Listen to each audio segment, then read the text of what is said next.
Hi guys, today we're going to talk about preparing floor tiles for micro cementing. So the first thing we're going to do is make sure there's no loose or drummy tiles. If there is any loose ones, that's fine. Just make sure you remove them and any loose debris and rebed them so they're nice and firm. Ultimately, what you want is a completely flat surface that is stable. The micro cement is very thin, so it will follow the contours of what it's going onto. If a lot of the tiles are loose and uneven, it may be better to remove them. So if you do find that your tiles are nice and flat and flush and good condition, then the good thing about it is micro cement can go straight over the top of that. The tiles need to be clean of dirt, dust and grease. The best way is to get an abrasive sander and scratch it up and just clean the tiles a bit with that. It gives it a key for your primer and your mesh.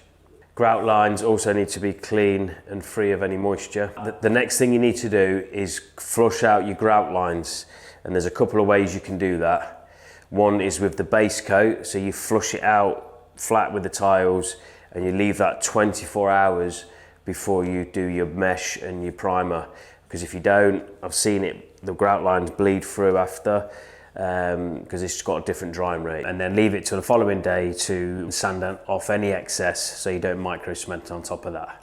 The other way is epoxy mesh sand blind the whole floor. This is the best way to minimize movement transferring through to the surface. This will also make the micro cement dry at the same rate, so you won't get the grout lines ghosting through. Because you're using the epoxy, this will also flush out the grout lines as you're laying that down onto the tiles, so it does two jobs. I tend to use it on most floors because it gives me a uniform drying rate with my micro cement. This helps to stop your grout lines ghosting through and strengthens your base. Use the squeegee trowel to apply the epoxy over the mesh and floor. You need to ensure that the epoxy has completely covered the grout lines and covered all over the mesh. While the epoxy is still wet, then you broadcast the sand over the epoxy. You can scatter the sand by hand at the start of the room, walking in on the sand, making sure that you cover every bit epoxy with the sand, otherwise it won't have a key and it'll become a non-absorbent surface. The following day, sand any high spots and hoover up any of the excess sand. The epoxy in the sand is either